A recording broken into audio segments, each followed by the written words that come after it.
एक एक मिनिट पण आचारसंहिता 7 तारखेलाच लागली ना नोव्हेंबरची. तत्कालीन त्याच्या आधीची नोंदणी.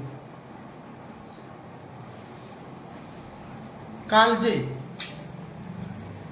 सन्माननीय नगराध्यक्षांनी कणकवलीच्या उड्डाण पुलाखाली सुशोभीकरणाकरिता जी माहिती दिली आहे, जे टप्पे सांगितले, ह्या अनुषंगाने पहिलं प्रथम आधी मुळात आता जे काम निघालेलं आहे 1 कोटी काय 21 लाख काहीतरी, तर हे काम एकूण या कामाला सन्माननीय पालकमंत्री साहेबांनी 1,50,00,000 रुपये मंजूर केलेले आहेत जिल्हा नियोजनमधून सन 2025-26 साठी. आणि त्याची प्रशासकीय मान्यता मी तुम्हाला दाखवतो. तुमच्याकडे मी ही कॉपी देतो प्रत्येकाला. ही कॉपी 3 नोव्हेंबर 2025 ची आहे. आणि हे पैसे सन्माननीय पालकमंत्र्यांनी एवढ्यासाठी मंजूर केले होते ब्रिज खाली की आदरणीय माननीय खासदार राणे साहेबांच्या सूचना होत्या की आप्पासाहेब पटवर्धन जो आपला मुख्य चौक आहे, या चौकाचं जे विद्रुपीकरण झालंय, तर ह्याचं विद्रुपीकरण नव्हतं, सुशोभीकरण झालं पाहिजे. आणि विशेषतः त्याचबरोबर कणकवली व्यापारी संघाची सातत्याने मागणी होती की आप्पासाहेब पटवर्धन चौक आणि त्याच्या आजूबाजूच्या ब्रिज खालील परिसरात एक ब्युटिफिकेशन व्हावं.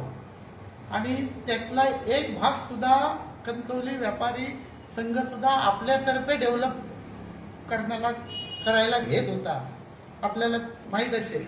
आणि त्यांची सगळ्यांची मागणी म्हणून सन्माननीय पालकमंत्री नितेश राणे साहेबांनी हा निधी मंजूर केलेला आहे. 3 नोव्हेंबरला झाल्यामुळे 6 नोव्हेंबरला माझ्या माहितीप्रमाणे आचारसंहिता लागली आणि आचारसंहितेनंतर हे काम पुढची प्रोसिजर थांबवावी लागली. आणि आता हे काम होतंय, पण हे काम होतंय कुठे? कालच्या नगराध्यक्षांच्या प्रेस कॉन्फरन्स जेव्हा मी वाचली त्यावर मी बघितलं की ते होतंय श्रीधर नाईक पुतळ्यात त्या परिसराच्या ब्रिजखाली. तर ते तिथलं नाही आहे. त्याचं कारण असं की सन्माननीय खासदार नारायण राणे साहेबांच्या सूचनेनंतर हायवे डिपार्टमेंटला सुद्धा सूचना गेल्या होत्या की हायवेचे जे मेन स्पॉट आहेत तिथे सुद्धा ब्युटिफिकेशन झालं पाहिजे. आणि म्हणून 11 किंवा 13 आय थिंक माझं जरा जिल्हा नियोजन मधून हायवे डिपार्टमेंटला सुद्धा निधी देण्यात आलेला आहे. आणि त्या निधीतून कणकवलीचा जे काम हायवे डिपार्टमेंट मधून जे घेतलंय ते श्रीधर नाईक पुतळा आणि जो परिसर आहे ना तिथलं घेतलेलं आहे. आणि हे पैसे जे आहे, ही जी रक्कम आहे ही आप्पासाहेब पटवर्धन चौकचा आजूबाजूचा परिसर त्यासाठी घेतलेला आहे. आणि कणकवलीच्या व्यापाऱ्यांची ती मागणी होती सातत्याने आणि खासदार राणे साहेबांची मागणी होती. आता हे इथलं काम तिथे नेत आहे आणि तिथे ते होणारच आहे. म्हणजे आम्हाला तिथे होणारं काम मागे जाणार आणि इथे होणाऱ्या कामाला परत वेगळे पैशाची वाट बघावी लागणार. आणि जे मेन शहरातले जे विद्रुपीकरण आहे ते कुठेतरी क्लिअर झालं पाहिजे होतं, पण त्यांना तिथे तसं करायचं नाहीये. कारण आता तिथे भाजीवाले आहेत किंवा आता नवीन दुकानं होताना बघताय, स्नॅक कॉर्नर वगैरे तुम्ही पाहताय. आता आमच्या काळात हे आरोप करत होते आमच्या महिना 8.5 लाख रुपये आम्हाला हप्ता होता.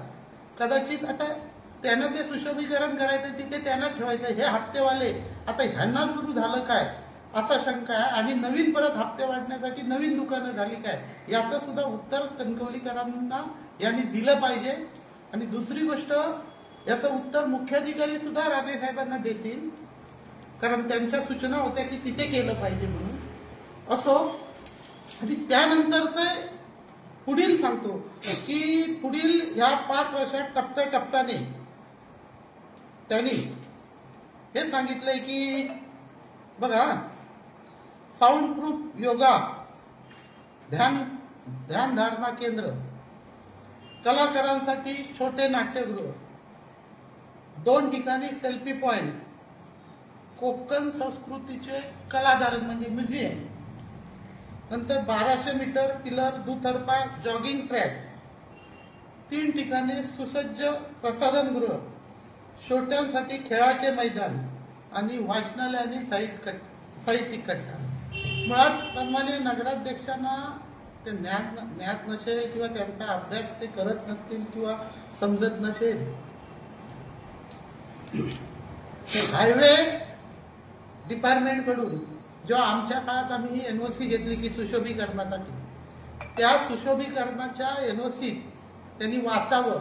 स्पष्टपणे त्यात उल्लेख आहे की कुठच्याही प्रकारचं ठोस बांधकाम करण्यात येऊ नये, त्याला हायवेने परवानगी दिलेली नाहीये. आणि म्हणून यांनी ह्या सगळं करण्यास आमचा अतिशय पाठिंबा आहे. मात्र हे होऊ शकत नाही, काही झालं तरी होऊ शकत नाही. यातलं फक्त 1 किलो ट्रॅक होऊ शकतो, कारण त्याच्यात असा कायमस्वरूपीचं बांधकाम नाही. आणि जास्तीत जास्त तुम्हाला सांगतो, बॅडमिंटन कोर्ट न बांधकाम करता फ्लोरिंग केलं आणि जर जाळी केली तर ही 2 कामं होऊ शकतात. याच्या व्यतिरिक्त कुठचंही प्रकारचं बांधकाम असलेलं कुठचंही काम होणार नाही. कणकवलीकरांना खोटी आश्वासनं देत चाललेली आहेत. हे आमचे पैसे, आमच्या पालकमंत्र्यांनी दिलेल्या पैशावर फक्त विशीला तूप लावून सांगतायत. हे आता 5 महिने आमचे झाले, आजच होतील काय, उद्या 5 महिने पूर्ण होतील हे नगराध्यक्ष निवडून आल्यावर. त्यांच्या 5 महिन्याच्या कारकिर्दीत हे किंवा उपनगराध्यक्ष व यांची टीम यांनी एकही नवा रुपया आणलेला नाही, काहीही केलेलं नाही. फक्त खोटी आश्वासनं देत सुटले आणि जे कधीही घडणार नाही, जे अस्तित्वात येणार नाही, त्याचे फक्त ह्या 2 ते 3 सभेत ठराव घेण्यात आलेले आहेत, जे प्रत्यक्षात कधी अंमलात येणार नाही. दुसरी गोष्ट,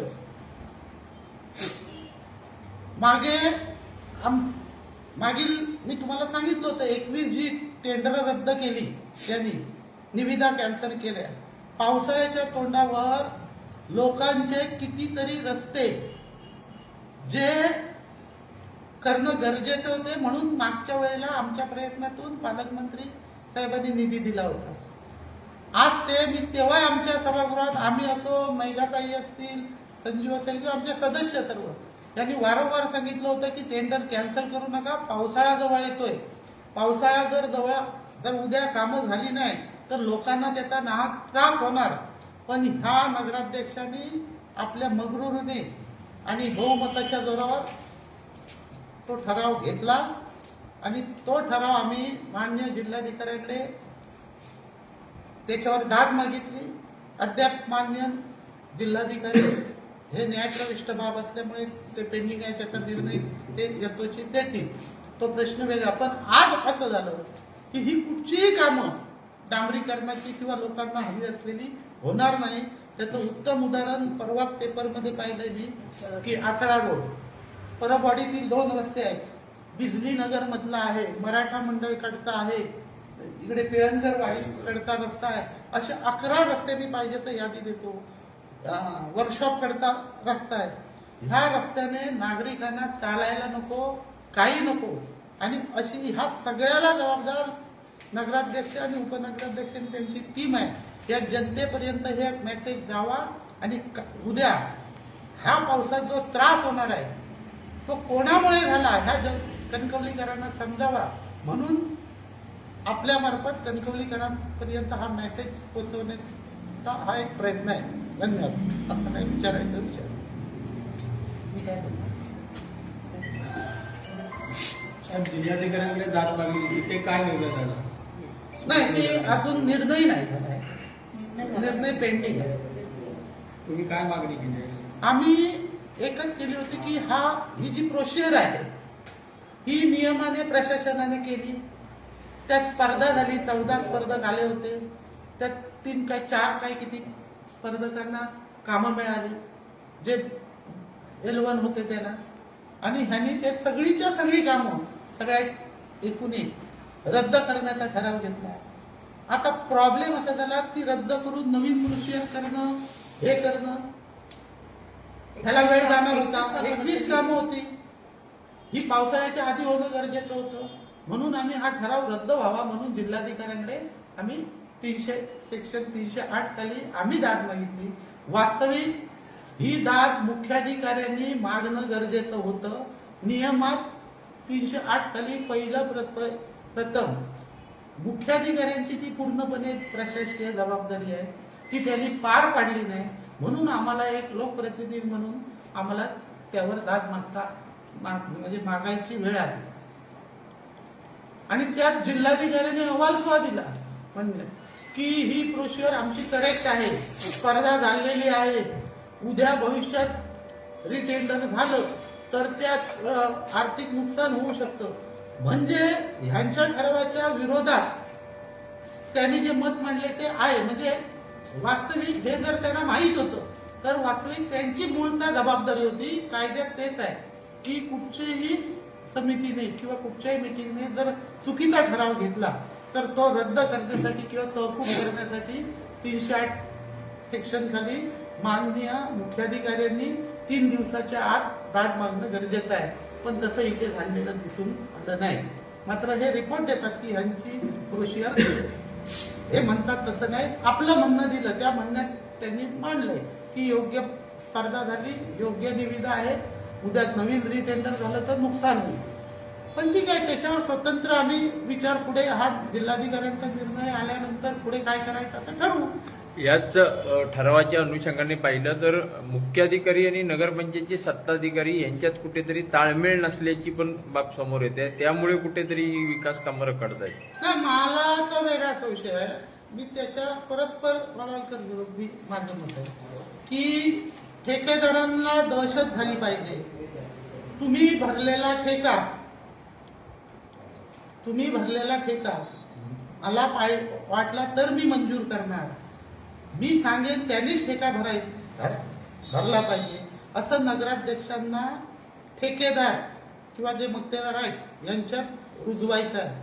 आणि ते रुजवण्यासाठी जी त्यांचे प्रयत्न आहेत त्यालाच एक अप्रत्यक्षरित्या सपोर्ट मुख्याधिकाऱ्यांचा आहे, लक्षात घ्या. नाहीतर मुख्याधिकारी गेले असते ना 308 खाली. ह्या सगळ्या प्रक्रियेमध्ये उद्या आपण ठरवू तो ठेकेदार राहायला पाहिजे ही दहशत निर्माण करण्यासाठी नगराध्यक्षांची ही वळवळ आहे. आणि त्याला एक अप्रत्यक्षरित्या पाठिंबा मुख्याधिकारी देत आहेत. सुशोभीकरणाचं जे काम होतं ते सुशोभीकरणाच्या कामाच्या दरम्यान नारायण राणे साहेबांनी जे सांगितलेलं तुम्ही म्हटलं तर मुख्याधिकारी किंवा प्रशासनाला ही बाब माहिती नव्हती का, आणि त्यानंतर TS झालं असेल किंवा प्रमा झाली असेल तर ह्या बाबी कशा काय झाल्या? लक्षात घ्या तुम्ही. ह्याच्यात मी वाचतो, तुम्हाला प्रत देतो. ह्या कामाचं नाव काय आहे ते सांगतो. कणकवली नगर कुठे आहे ते? हा, कणकवली नगरपंचायत हद्दीत बगीचा सुशोभीकरण व पायाभूत सुविधा निर्माण करणे, तालुका कणकवली, रक्कम ₹1,50,9,698 ही रकमेची हे आहे. म्हणजे जिथे जिथे गरज असेल तिथे तिथे करायचे आहे. म्हणून पर्टिक्युलर नाव घातलं गेलं नाही. तर एकच नाव घातलं तर तिथेच खर्च करावा लागेल, लक्षात घ्या. तर असं ते झालेलं नाही. इथे आपल्याला जिथे जिथे गरज आहे कणकवली शहरात तिथेच हा TS इस्टिमेट करून ते काम करून घ्यायचं आहे. आणि दुसरी गोष्ट, व्यापारी संघ प्रचंड आग्रही होता कणकवलीतला की इथे झालं पाहिजे सातत्याने. पण आता मात्र व्यापारी संघ कशाला गप्पा आहे की त्यांना ते माहीत नाही की माहीत असूनही काही जण गप्पा आहे हे मात्र समजून आणलेलं नाही. माझ्या माहितीमध्ये काही व्यापारी मित्रांनी, म्हणजे मला लांबून ऐकून आहे, मला प्रत्यक्ष माहित नाही, की चौकशी त्यांच्याकडे केली होती. तर नगराध्यक्षांनी सांगितलं की मागच्या सभेने तो ठराव घेतलाय, मागच्या मंडळी म्हणजे आम्ही, तर मुळात ही रक्कमच नोव्हेंबर 25 मध्ये आली आहे आणि तेव्हा प्रशासकीय राजवट होती. लक्षात घ्या, आमची 5 मे 2023 मुदत संपली. नंतरचा पुरा पिरियड हे नगराध्यक्ष विराजमान नवीन बॉडी अस्तित्वात येईपर्यंत प्रशासकीय राजवट होती. त्यामुळे काही जे आपण जे करायचं आणि जे जमत नाही त्याची बिलं आमच्यावर फाडायची हे उद्योग आता नगराध्यक्षांनी बंद करावे. कारण शेवटी खरं ते खरं हे समोर येणार आणि आम्ही प्रत्येक वेळी तुमची जी काय वेगळी बाजू आहे ती सुद्धा जनतेसमोर आणणार, एवढं लक्षात ठेवावं. कागदोपत्री हा बगीचा सुशोभीकरणासाठी निधी असताना तो तिकडे नेऊ शकतात की कसं? नाही, ते मी तेच सांगतो. आता आय बॉडी ना, त्यांनी कुठे न्यायचा तुझ्या लक्षात आलं का? तुमच्या तो एक ठराव घेतला आणि स्पॉट ठरवून दिले ना, प्रश्न नाही, मी क्लिअर होतो. हे कणकवली शहरात विविध ठिकाणी, आता ठिकाणं ठरवायची जबाबदारी बॉडीची आहे ना, आम्ही देतो ना. मग त्यांना काही एक मताची गरज नाही, पण लागली तर आम्ही देतो, मतदान करतो. पण जिथे झालं पाहिजे कणकवलीचं विद्रुपीकरण जिथे जास्त झालंय, कारण कणकवलीत पहिला माणूस येतो तो चौकात येतो. कणकवलीचा तो मूळ चौक, मेन चौक आहे, तिथे जर ब्युटिफिकेशन झालं आणि मग पुढे तुम्ही काय ते जे हे सांगताय ज्ञानधारणा केंद्र हे कधी होणार नाही.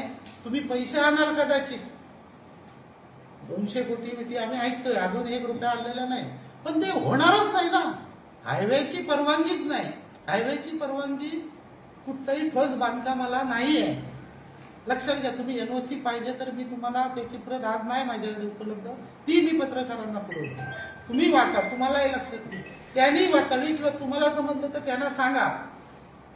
नाही, नगराध्यक्ष संदेश पारकर यांनी असं सांगितलंय की कणकवली शहराचं ब्युटिफिकेशन हे टप्प्याटप्प्याने आपण करणार आहे. एकाच वेळी ही कामं करणं शक्य होणार नाही. त्यासाठी 40 कोटीचा निधी अपेक्षित आहे आणि सुरुवात आपण ह्या कामापासून करतोय. नाही, बरोबर आहे, ह्या कामापासून करतोय. तो निधी पालकमंत्री नितेश राणे साहेबांनी दिला आहे.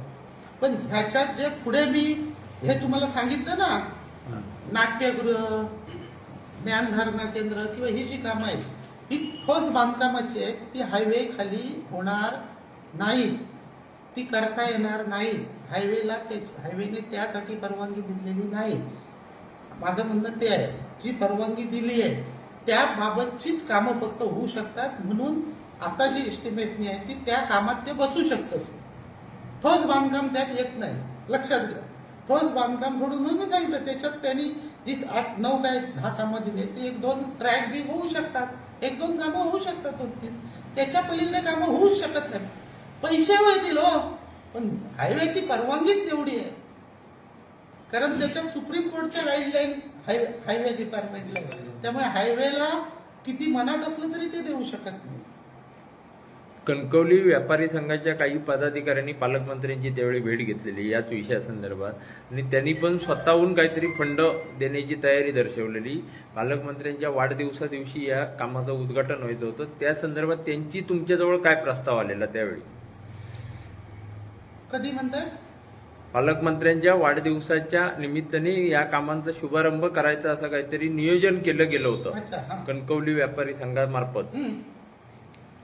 मग त्यावेळी तुमच्याजवळ व्यापारी संघाकडून काय त्यावेळी प्रस्ताव आलेला की मुख्याधिकाऱ्यांनी त्यांना एनओसी दिली आणि ते उद्घाटन करणार होते. पण नंतर त्या दिवशी काहीतरी उद्घाटन झालं नाही, नंतर करूया असं काहीतरी झालं निवडणुकीनंतर. त्यानंतर पुढे काय झालं नाही, म्हणजे अजूनही काय हालचाल नाही. म्हणून मी आवाहन केलं व्यापारी आमच्या मित्रांना की ते तिथे करण्यासाठी पैसे दिले होते, तर ते पैसे निधी तिकडे ब्युटिफिकेशन करतायत की ऑलरेडी ते हायवे डिपार्टमेंटने तिथलं घेतलेलं असताना. आणि त्यानंतर निवडणूक झाल्यावर 5 महिने व्यापारी संघाचा सुद्धा कुठची त्या बाबतीतली कसली हालचाल नाही. आणि त्यांना एनओसी दिलेली जी आहे ना त्या बाबतीतही ते काहीतरी एक कुठची तरी जागा ब्युटिफिकेशन करणार होते. त्यातही पुढे काय झालं मला माहिती.